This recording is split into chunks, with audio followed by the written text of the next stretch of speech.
Well, in the past 24 hours, Americans have paused to reflect on the passing of a president shot down in his prime. Today, the US marks 50 years since the assassination of John F. Kennedy. Joining us now to reflect on what's been a monumental event in modern history is Harry Melkonian, a senior lecturer at the US Studies Centre at the University of Sydney. Harry Melkonian, welcome. You were a teenager on the day that JFK was assassinated. What are your memories of that day? My memories were I was on my way home from high school, walking down the hill towards my own home when someone ran out and told me that the president had been shot. Not that he was dead, he had been shot, which I wasn't sure I believed. And I ran into a local store and everyone was gathered around the radio and I knew something was wrong, and then I ran home and, like everyone else, sat glued by the television set for the next few days.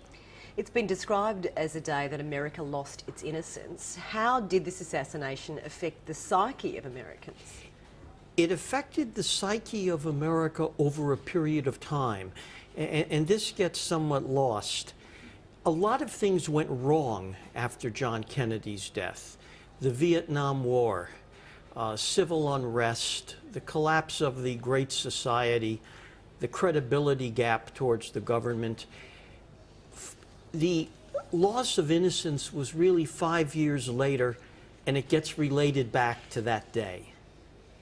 You've just had an article published yesterday in which you really take the conspiracy theorists to task, saying essentially Lee Harvey Oswald was just a sad loser looking for attention. Can it be that painfully simple?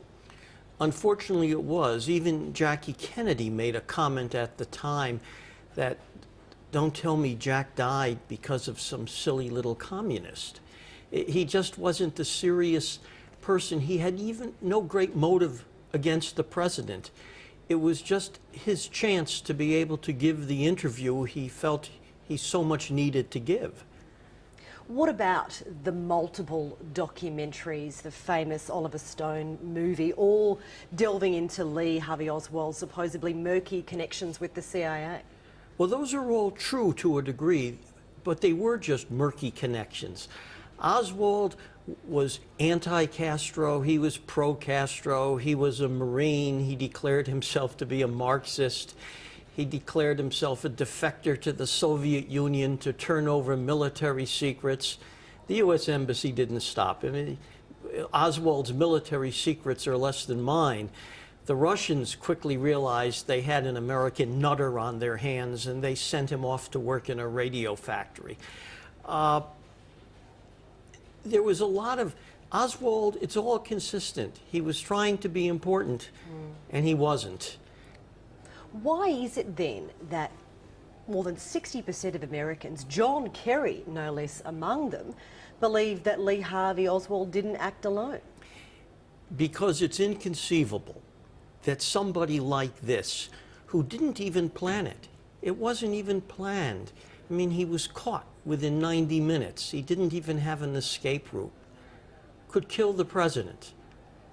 Could kill such a popular president.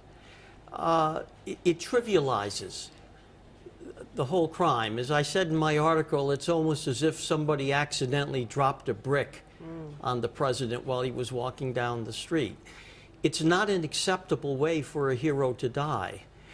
And we created this conspiracy of organizations, the military-industrial complex, the Central Intelligence Agency, organized crime, all of whom had a reason to kill the president, but they didn't. 50 years on, why is there still this fascination, do you think, with John F. Kennedy and Jackie Kennedy, for that matter, and this notion of Camelot, I guess?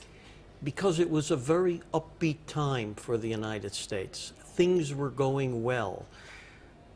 It seemed like there could be a break in the Cold War, and then everything went sour real fast. Within 5 years, it was a country at war with itself. So John Kennedy, in retrospect, probably looks a lot better to us today than he did to us at the time, to be honest with you. I know his presidency was a short one, but what do you think what will be his legacy? He was passionate about issues such as civil rights. Would we have gone to Vietnam? Would America have gone to Vietnam and Australia for that matter? We were already in Vietnam, but it's very unlikely we would have made such a commitment. It's pretty clear that Kennedy was trying to hold on until the '64 election and was then going to withdraw. The problem is the people who followed him never understood what it was that he was doing. In civil rights, quite honestly, he never accomplished anything. That all came afterwards.